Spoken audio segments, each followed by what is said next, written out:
Hey there, guys. Thank you again for joining me for Skies right here on Collective TV. Now, I'm gonna just start off with the, highlights of the month, and then if you want to get into details, I'll put the timestamps below. Yeah, the rest of the video is just going to be me explaining these highlights for the month. But for those of you who just want to know what's happening real quick, here you go. So I'm going to start with June 5th. June 5th, we had the full moon penumbral lunar eclipse that was in 15 degrees Sagittarius and 15 degrees Sagittarius and 34 minutes. On June 10th, we have Uranus semi-sextile Chiron.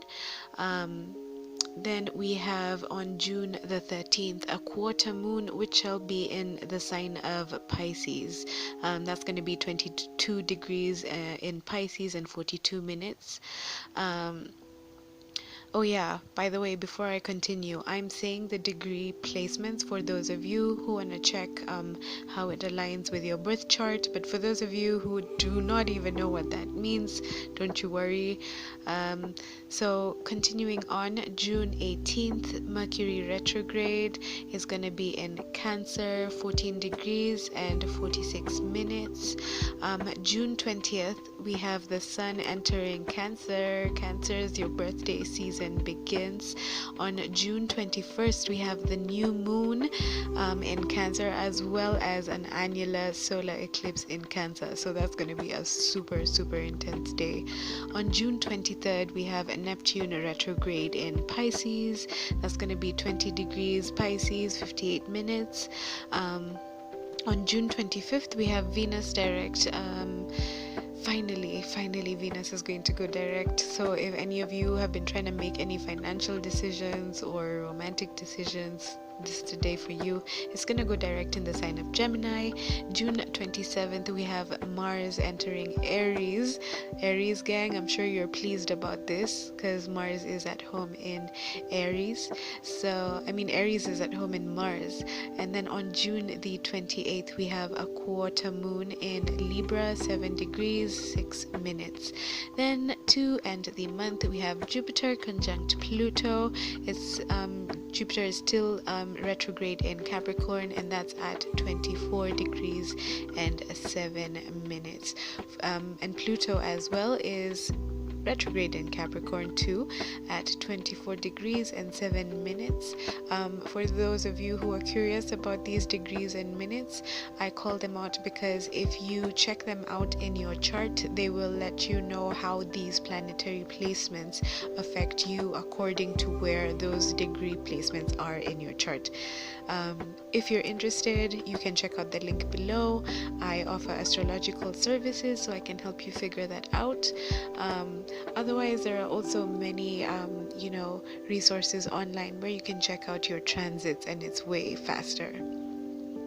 Alrighty guys, so let's get into June. Now, introspection and observation are the themes and safest forms of action I'd advise you to take, if any, this month.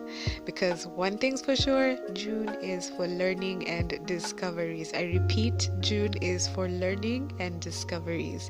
If I were you, I would definitely avoid making any major decisions this month if you can help or control it. Now, why do I say this? For starters, dudes, you're not even ready. Venus is still retrograde until the 25th. Mercury is retrograde. Pre-shadow has already begun, prepping us for the real thing that happens on the 18th of June. Oh, and not to mention, we have 2 eclipses that are happening in June. One has already happened, i.e. the penumbral lunar eclipse. That happened on the 5th, and then we have the annular solar eclipse set to happen on the 21st, leading up to the summer solstice. Side note, eclipse energies stick around for at least 6 months, so if you thought it's just a passing phase, you are in for a shock, my friends. crowning this circus in the skies, we have Mars in Pisces until the 27th. And with this transit, it's usually just better to observe and incubate plans than to push ahead. If you're interested about more about that energy, I'll link the video that I did for Venus Retrograde and Mars in Pisces. If you want to catch up on, the deets of what's really going down with that aspect. Now, influencing us in the first few weeks of June from last month is the new moon in Gemini. Now, if you guys remember, it happened on May 22nd, which was super energizing in the sign of Gemini. So this means that, we're learning through others, following our curiosity, being more sociable and just communicative. This is a time when we really learn to truly enjoy the variety of different characters and personalities around us too. So this new moon occurred at the same time that Mercury and Venus aligned. So this gives us insight into past relationships or money matters that made us see the light, quote unquote, like now you see the light with regards to our current reality. Now, on June the 1st, Jupiter formed a quintile with Chiron. Now, Chiron, for those of you who don't know, is an asteroid that really deeply helps us with our inner healing and struggles. Now, this was a long-term transit that first perfected in March, and it will happen again in November alongside the Jupiter-Neptune sextile and Jupiter-Pluto conjunction. So this is going to help us open our minds and others' struggles. Open our minds to others' struggles and, facilitate us explaining our own perspectives on, what we feel. So we're more willing to learn and grow through our experiences in general. Now, both Jupiter and Chiron are really great for helping us see a situation from a bird's eye kind of view, which makes problem solving particularly successful and holistic at this time. So in June, we will be absorbing and sharing what we've learned from past experiences and mistakes. I told you June is about learning, #divine university. Now, the full moon occurred in the sign of Sagittarius on June the 5th, and it was a penumbral lunar eclipse. So its energies are those that bring sudden awareness to our lives, like wake up, Mr. West. Yes, that type of awareness, like whatever you were asleep to, you are definitely gonna wake up to it. It's reminding us of the need to stretch our awareness out beyond our usual routines, thought patterns, cultures, and even countries. It gives us a sense of universality, even if this only happens on a virtual level, i.e. social media. Now, the full moon in Sagittarius is a time of expansion. So please be especially aware of what you'd like to promote at this time. Watch your self-talk and what you speak into existence. Try to really put aside or out of your mind completely those things that won't and don't serve you, because that ish is gonna manifest in large proportion, like it was put under a zoom lens, I swear to you. Now, the North Node recently began its transit of Gemini with the South Node in Sagittarius. So we'll be seeing eclipses in Gemini and Sagittarius until December 2021. I'm gonna definitely give you more information about these specific eclipses in separate videos. Now, with this lunar eclipse we've been talking about on June the 5th, it is the first of several nudges from God, source, universe, whatever you call it, to make improvements and changes on how you communicate, modes of transport we use, as well as what belief and educational systems we adopt over the upcoming next couple of years. This is all tied into the age of Aquarius. We were previously in the age of Pisces. Again, for those of you who are floating, there will be a video on it that goes up. Now, this eclipse formed a square to Mars and Neptune. When you hear the word square, it's definitely a challenging aspect. Now, this caused feelings of discontent with current world conditions, which I'm sure you're aware of, being on social media and seeing what is happening in the world.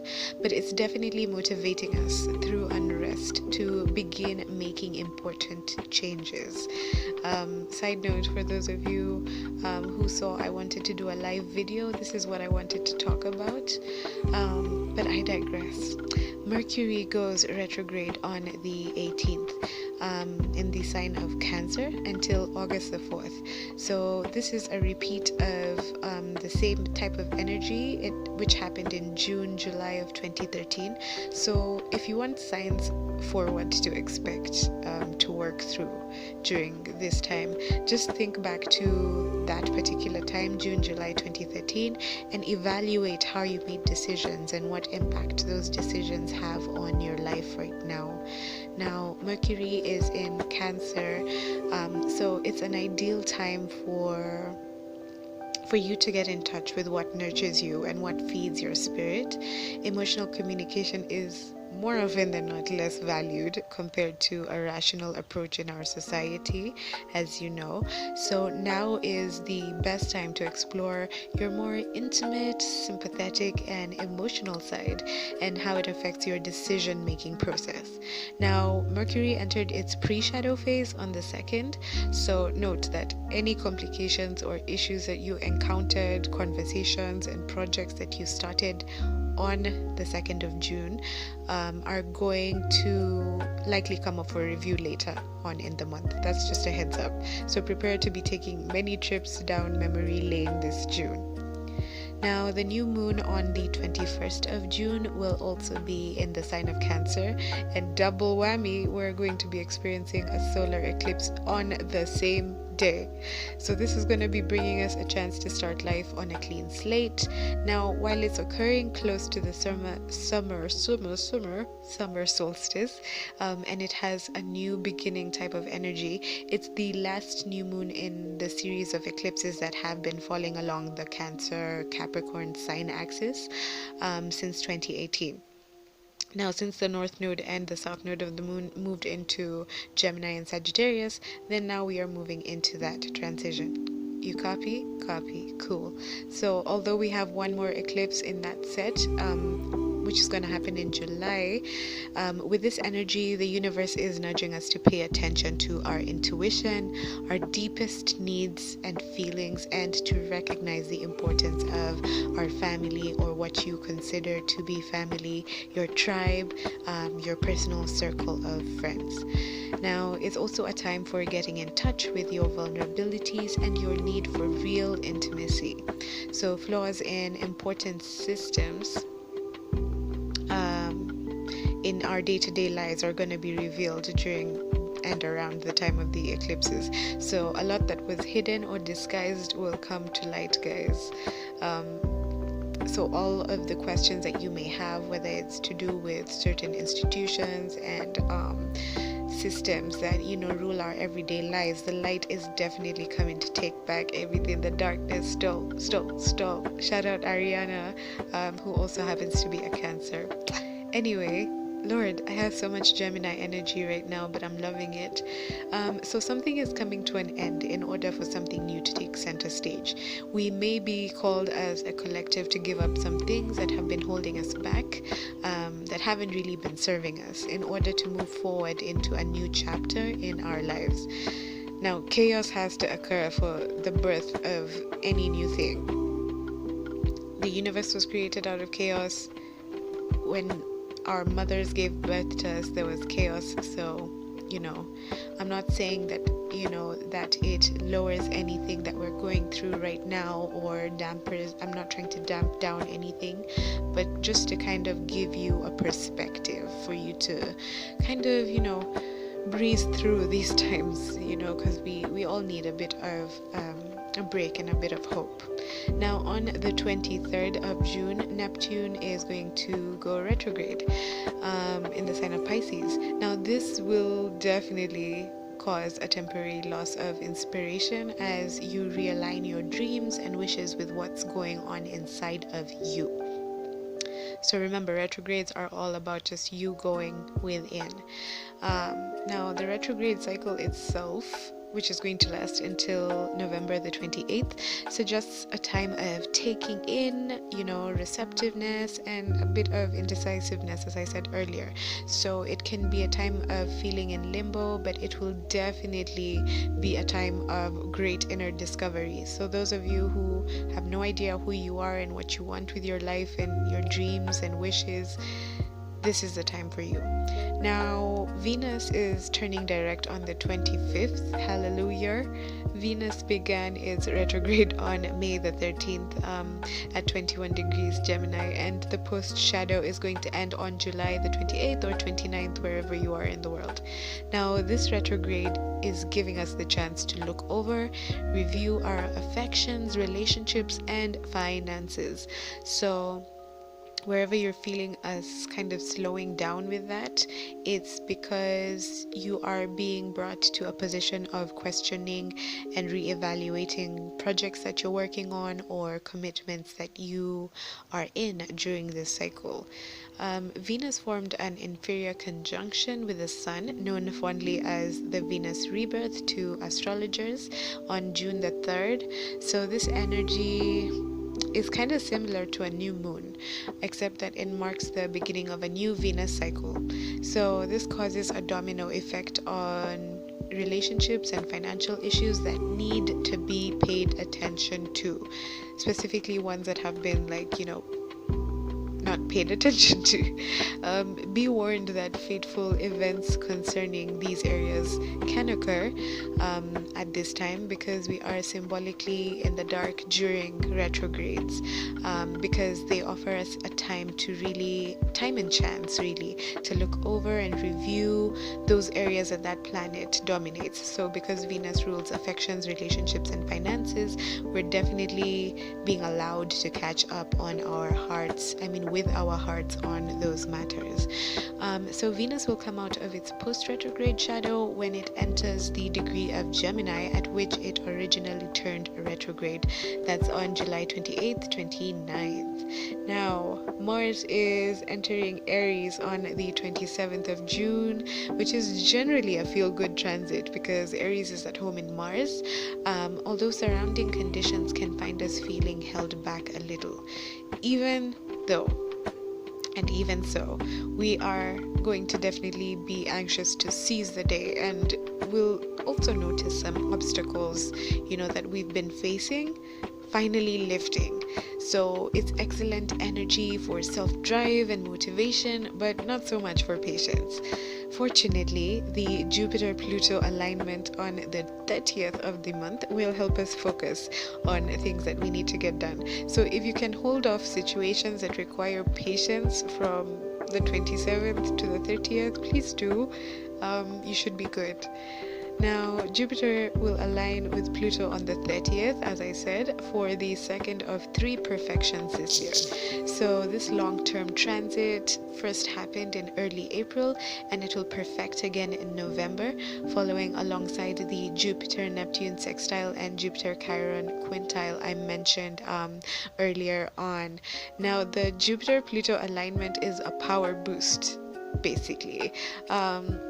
Which means that it's going to expand and exaggerate, as I said earlier, like literally putting a zoom lens on something that we think about our thoughts. So for example, if you think about something negative, it will expand and exaggerate that just as easily as it can do so with positive things. So really watch your thoughts, as I said earlier, because it's going to magnify our ambitions to better ourselves or our circumstances. So we can and will be super determined to make improvements in our lives during that time. And we might also take things a bit too far with that combination, because it's in the sign of Capricorn. Hashtag overachievers. I'm a Capricorn. I have Capricorn stellium, so hey, this can really relate to power. So as long as you channel your intense ambitions appropriately, this will be a powerful period for your achievement, guys. So that there is your monthly roundup. Remember, try to put off important decisions and action steps so you do not find yourself wound up. Thank you so much for tuning in into Skies by Collective. See you again for the roundup next month.